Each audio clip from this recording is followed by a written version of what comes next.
Welcome to the most important meal of the day. I'm Eric L. Dunavant, and this is Blockchain for Breakfast.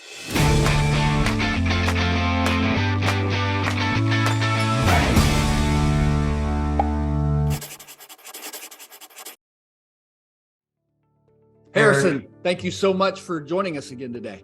Of course. What are we talking about? Hey, so we were talking in the last video about what's broken in the system. I'd like to spend some time talking about how blockchain fixes what's broken. So could you kind of walk us through that? Sure. So I think blockchain is the best opportunity we've had to realign profit and people.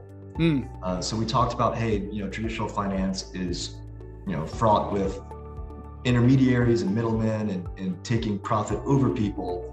And I think blockchain gives us the opportunity, as we see evidence today, of doing things that put everyone in an equal playing field. And so I talk a lot about transparency in blockchain, right? Where there's no more black boxes at these big banks or at the Fed or at who knows where.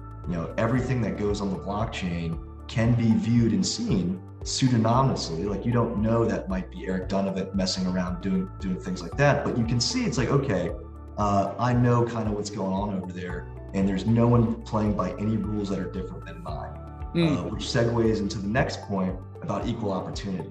I talked about how, in my experience, there's always been first class, second class, and third class, and less citizens in finance, where there's certain products for the big guys and the rich guys, and there's, you can't really play by the same products and rules that they're playing by because they're just in a different world. No, in blockchain, everyone gets to play by the same rules and has the equal opportunity, and that if there's any sort of opportunity available for a guy with tens of millions on the blockchain, the little guy with $1,000 can participate just as easily, right? It's open, it's permissionless, it's trustless, everyone can do it together. And so, like, when you have those two things together, I think you really start to get a realm where I'm breaking down the barriers of the traditional finance system and creating new opportunities for the new entrants in the blockchain. An example we could use is, about positive possession.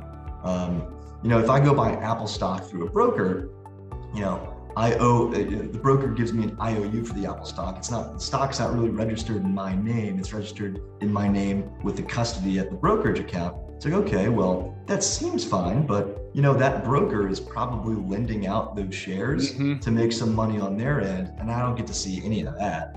But with blockchain, let's make equal opportunity. I could take positive possession of that Apple share, and it's now mine in my own wallet, and I can lend it out for my own yield, right? And so those sorts of opportunities that were, heretofore only available to, the financial elite or the insiders can now be available for everybody. We're seeing real examples inside of blockchain where it's just completely leveling the playing field. Is that right?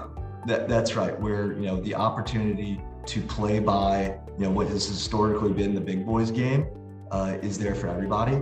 And I think it's only going to get bigger and bigger and bigger.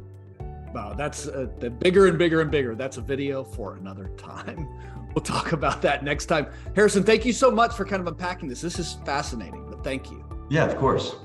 And now you know why your mother said that breakfast was the most important meal of the day. Cheers. Cheers.